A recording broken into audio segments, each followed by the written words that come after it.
Imagine करो 4.7 million years ago का Earth. No cities, no agriculture, no technology, सिर्फ raw nature जहां survival का मतलब था एक और दिन जिंदा रहना। अफ्रीका के वास्ट सवानास और डेंस ट्रॉपिकल फॉरेस्ट में हमारे अर्लीस्ट एंसेस्टर्स ऑस्ट्रेलोपिथेगस अपनी पहली कॉशियस स्टेप्स ले रहे थे एवोल्यूशन के रास्ते पर। ये लोग फुली ह्यूमन नहीं थे, लेकिन कम्प्लीटली एप भी नहीं। उनकी बॉडीज अपराइट वॉक कर सकती थी, पर स्टिल स्ट्रॉन्ग आर्म्स, ट्रीज पर क्लाइम करने के लिए, फेस पे थिक ब्रॉ रिजेस, ब्रेन साइज छोटा, रफली एक मॉडर्न चिंपैंजी के बराबर। मगर उनके अंदर एक चीज यूनिक थी, क्यूरियोसिटी और एडेप्टेबिलिटी। क्लाइमेट तब काफी अनप्रिडिक्टेबल था। दिन में स्कॉचिंग हीट, रात को बोन चिलिंग कोल्ड, और हर तरफ danger lions, sabre tooth cats, giant snakes और क्रोकोडाइल्स जो रिवर के किनारे छुपकर बैठे होते थे। ये एंसेस्टर्स मीट हंटर्स नहीं, स्कैवेंजर्स थे। प्रेडेटर के फ्रेश किल के बाद जब बिग कैट अपना पेट भरकर चली जाती, तब ये कॉशियसली अप्रोच करते, शार्प स्टोन से मीट काट कर जल्दी से वापस अपने ग्रुप के पास। पर ये सर्वाइवल एक साइलेंट ट्रेनिंग था। हर हंट, हर एस्केप और हर इंजरी उनके डीएनए में एक नया लेसन लिख रहा था। और इसी जंगली केओस के बीच एक साइलेंट रेवोल्यूशन चल रहा था। एक ब्रेन जो धीरे धीरे सोचना सीख रहा था, एक हैंड जो सिर्फ पकड़ नहीं सकता था बल्कि शेप भी दे सकता था, और एक स्पीशी जो अभी अपनी कहानी लिखना शुरू कर रही थी। दूर तक फैली हुई हरी भरी घास का समंदर, बीच बीच में घने जंगल जहां सूरज की रोशनी भी जमीन तक मुश्किल से पहुंचती है। पानी के किनारे गहरे और तेज धार वाले दरिया जहां हर कदम पर मौत छुपी बैठी है। यहाँ के असली हुक्मरान जंगली शेर, दांत तलवार की तरह तेज वाले सेबर टूथ शिकारी, लंबे सांप जो खुद से लपेट कर शिकार घसीट लेते हैं, और मुंह खोलते ही आदमी निगल जाने वाले मगरमच्छ। दिन रात ये एक ही खेल चलता है, शिकार करना या शिकार बन जाना। हर पल हवा में एक अजीब सी खामोशी होती है जो अक्सर एक कोऑर्डिनेटेड हमले की पहली निशानी बन जाती है। शिकारी कभी अकेला नहीं होता, और जब वो घेरते हैं तो बचने का कोई रास्ता नहीं होता। इंसान के एंसेस्टर्स ने जब पहली बार एक पत्थर उठाया, शायद उन्हें खुद भी अंदाजा नहीं था कि ये छोटी सी चीज उनकी तकदीर बदल देगी। पत्थर के शार्प किनारे का यूज करके वो कच्चे गोश्त को काट सकते थे, हड्डी तक तोड़ सकते थे, और अपनी प्रोटेक्शन के लिए वेपन्स तक बना सकते थे। सर्वाइवल के लिए स्टिक्स को मॉडिफाई करके उन्होंने स्पेयर बनाना सीखा, एक ऐसा टूल जो शिकार को दूर से मारने का मौका देता था बिना खुद को खतरे में डाले। यहाँ से एक नई चीज शुरू हुई, सोचने की सलाहियत। जब एक शिकारी अकेला काम नहीं कर सकता था, तब पूरा ग्रुप मिलकर स्ट्रेटेजी बनाता। कुछ लोग शिकार को भगाते, कुछ एम्बुश पॉइंट पे छुपे रहते, और फिर मिलके मार गिराते। कभी कभी बड़े प्रेडेटर्स जैसे लॉयंस या सेबर टूथ कैट्स का शिकार छोड़ने के बाद इंसान उनका बचा हुआ गोश्त और हड्डी लेकर अपना पेट भरता। इस तरह वो फूड चेन के नीचे होते हुए भी जिंदा रहने का रास्ता निकाल लेते।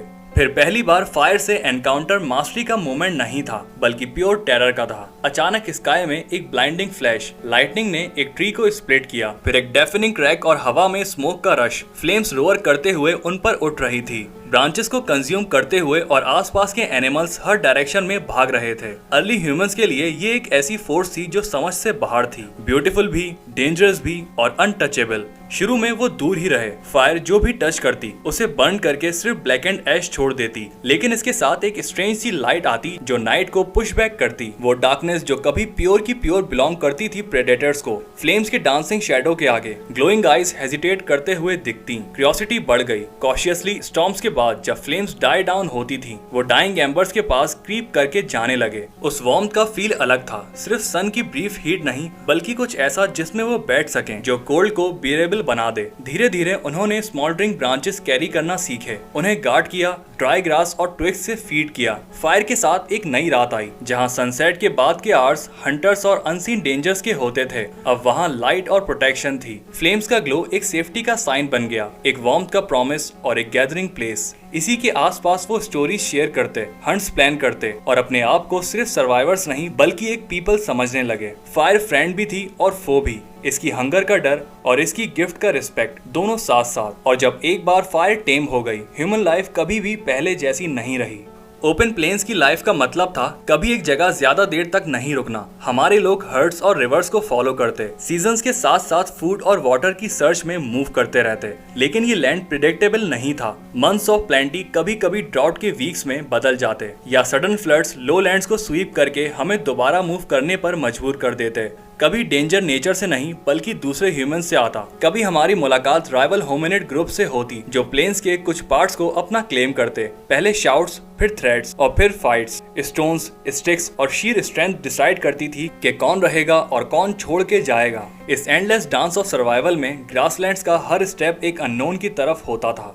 तकरीबन 4 लाख साल पहले अर्थ का क्लाइमेट एक बहुत ही अनफॉरगिविंग फेज में एंटर हुआ, ice age. Huge glaciers continents पर एडवांस कर गए, ओशंस का पानी आइस में लॉक हो गया और ग्लोबल टेम्परेचर्स डेंजरस लेवल्स तक गिर गए। इस फ्रोजन वर्ल्ड में एक नई और फॉर्मिडेबल ह्यूमन रेस उभरी, दी निएंडरथैल्स। स्टॉकी, मस्कुलर और एक्सट्रीम कोल्ड के लिए परफेक्टली अडेप्टेड। निएंडरथैल्स के नोजेस ब्रॉडर थे ताकि वो फ्रीजिंग एयर को वार्म कर सकें। लिम्स पावरफुल थे लॉन्ग एंड्योरेंस के लिए और माइंड्स शार्प थे सर्वाइवल के लिए।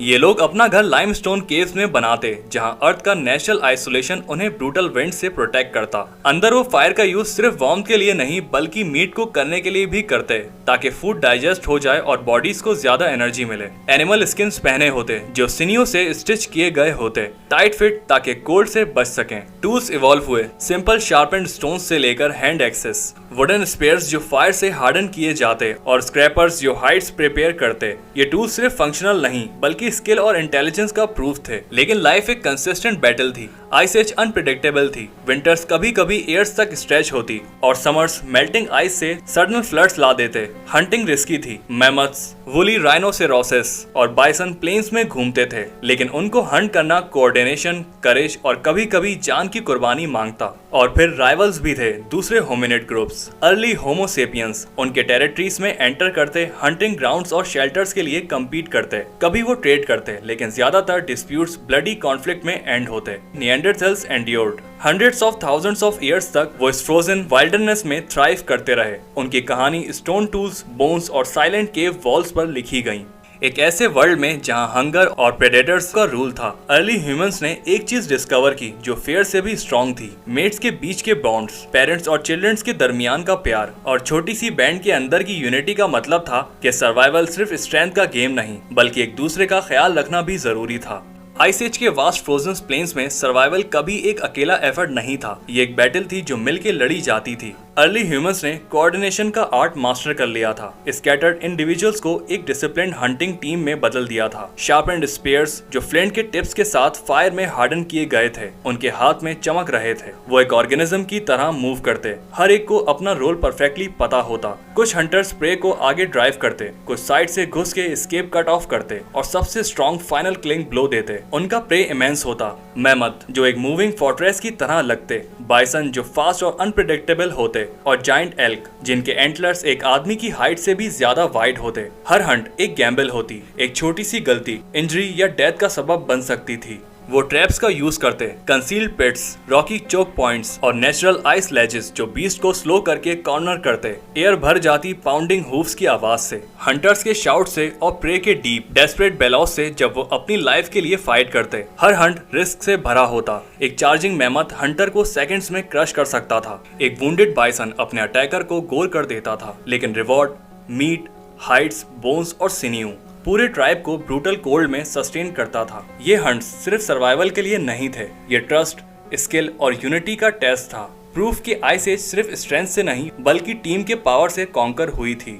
फिर तकरीबन 3 लाख साल पहले अफ्रीका में ह्यूमन फैमिली का एक नया ब्रांच एमर्ज हुआ, होमो सेपियंस, हमारी अपनी स्पीशीज। अर्ली होमिनिन्स के मुकाबिल उनके ब्रेन्स ज्यादा रिफाइंड थे, कॉम्प्लेक्स प्लानिंग, प्रॉब्लम सॉल्विंग और क्रिएटिव थिंकिंग के लिए परफेक्ट। उनके टूल्स अब भी स्टोन, बोन और वुड से बनते थे, लेकिन प्रिसाइशन बहुत ज्यादा थी। ब्लेड्स थिनर और शार्पर बन गए जो वुडन शाफ्ट पे हाफ्ट करके स्पेयर्स, नाइफ्स और स्क्रैपर्स बनाते। इस इनोवेशन ने हंटिंग एफिशिएंसी इंप्रूव कर दी और फूड प्रिपरेशन ज्यादा फास्ट और क्लीन हो गया। एक सबसे रिमार्केबल चेंज था सिंबॉलिक थिंकिंग। होमो सेपियंस ने बीड्स बनाना स्टार्ट किया और केव वॉल्स पे पेंटिंग बनाई। ये सिर्फ डेकोरेशन नहीं थी, ये उनकी आइडेंटिटी, बिलीफ्स और कम्युनिकेशन का एक्सप्रेशन था। आर्ट और कल्चर का पहला स्पार्क यहीं से शुरू हुआ। वक्त के साथ छोटी छोटी होमो सेपियंस की बैंड्स अफ्रीका से बाहर निकलने लगी। कुछ गेम हर्ड्स को फॉलो करते मिडिल ईस्ट, फिर यूरोप और फिर एशिया तक पहुंच गए। ये माइग्रेशन स्लो था, हजारों साल लगे, लेकिन इसने ह्यूमन प्रेजेंस को पूरे ग्लोब पर फैला दिया।